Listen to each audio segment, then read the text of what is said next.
And you can go, it's called psychotic depression. That's what Oh it's yeah. called. Yeah.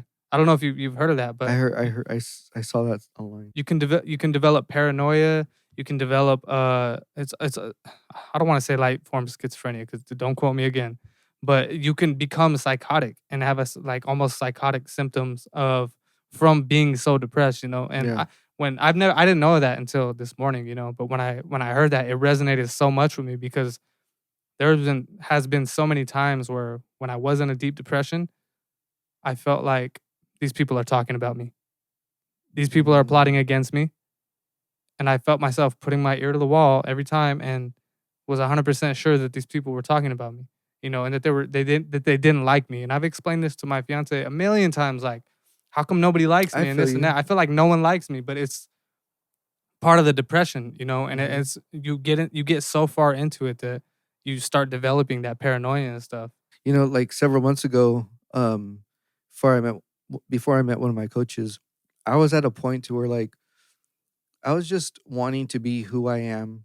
Somebody who's gotten off of disability, started working. Of course, what happens? COVID happens.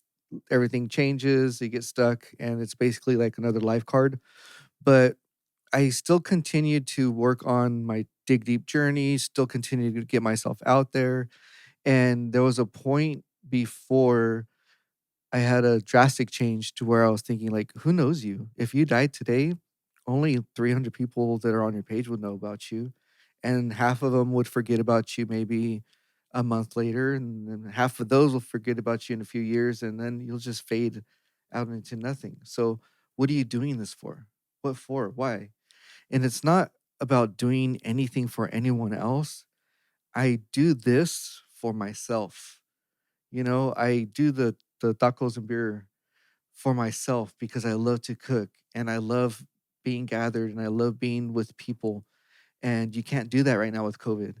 So there's another way that I'm able to reach out to the community or my friends and make tacos and beer and just talk to them and have an Because open you need that dialogue. connectivity in your I life to need that fill connectivity. that hole that you feel like, because Yeah. you're a social butterfly, you know. And Is it's how for I would, me. yeah. It's all for me. It's not for I'm not doing it for anyone or anything else. I'm doing this for me because I need this in my life. I need this open communication. I need this dialogue between you and I talking about mental God illness. knows I need it. I can't bottle it up anymore. I can't afford to. I've wasted too many years of my life fixating on depression and stuff. Um, that was funny that you mentioned that when you said you were getting depressed. Was that everything kind of became meaningless, right? Like activities, like why am I doing this? That was another symptom of the psychotic depression. Was you get so far, you fall so deep into the depression that every little thing becomes insignificant. Like, what is life? What is the existence of life? Oh, Yeah. it doesn't mean anything. So why am I here? Why am I doing this activity? Why am I going to work even? It doesn't mean anything to me. It's insignificant. Why live here? You know, why should I be alive and put up with this? None of it means anything. My relationship doesn't mean anything.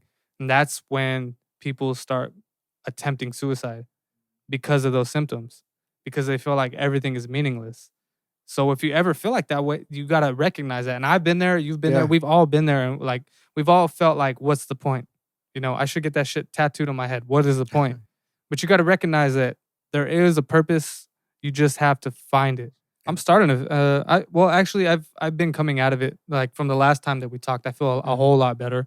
And honestly, it could shift so rapidly as far as like, okay, for example, my mental state can go from positive to negative and vice versa with just a couple of actions. So as I mentioned, the depression, with the bipolar too, it comes paranoia, you know, and you feel like people are talking about you, and you feel like, dude, this whole weekend I avoided my where I live because we have roommates, and I was already in such a negative state of mind that I didn't want to put that on them. One and two, I felt like they have something against me. I really deeply in my core believe that these people don't like me. They look at me funny, and because of my lifestyle, me being unemployed, you know, they look at me and they see like, fuck this guy, you know? And I feel like I'm really sensitive to certain vibes, and I know you just know when somebody doesn't like you. You No. know that. And I was 100% sure, and I still am. But long story short, I avoided this place the whole weekend. I was out of the house because I didn't want to deal with it.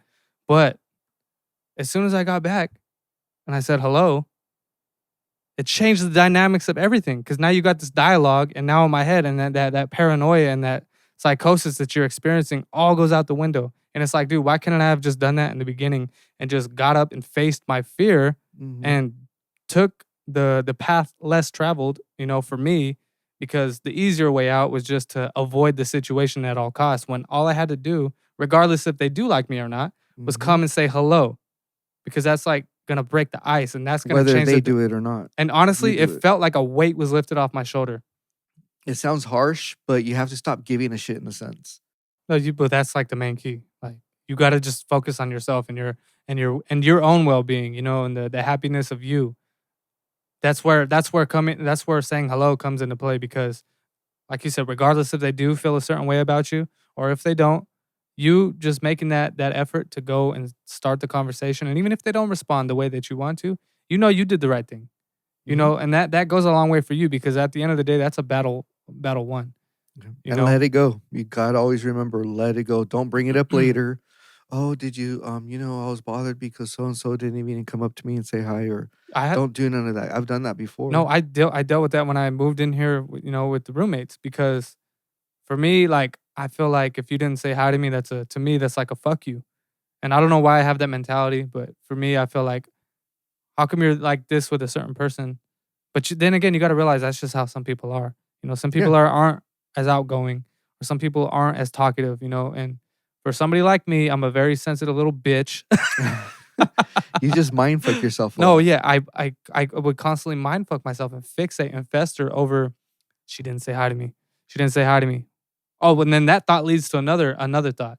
Like, okay, well, fuck them then. Yeah. Fuck you.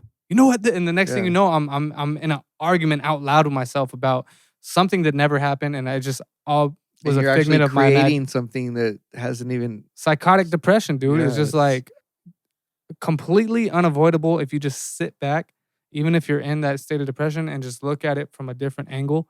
Just be like, look, okay, what if she's having a bad day? yeah.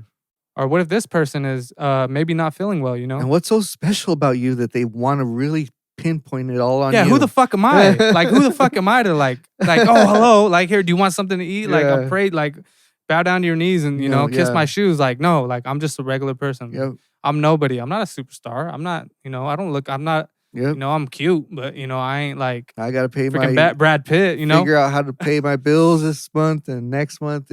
We're just regular.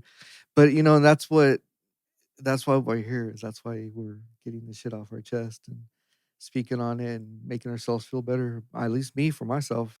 It's torture though, dude. But that's why I like talking about it, because I know that there's a million people that if they heard that right there, they'd be like, "Oh shit, that's me too." Like, I do the Oh same yeah. exact thing, and I've started so many unnecessary fights and ruined these many relationships and burnt these types of bridges because You thought. I was thinking way too far into things when it didn't need to go that far. Dude, Yeah. how many times have you been driving or just caught yourself thinking about a certain situation that you wish you would have said something else? And Yeah. next thing you know, you're in a full blown argument with yourself and this person that's not Eh, in the car. Yeah. And not only that, but you've you've allowed that little bit of 5 minutes to pass you by because you don't even realize what was going on around you.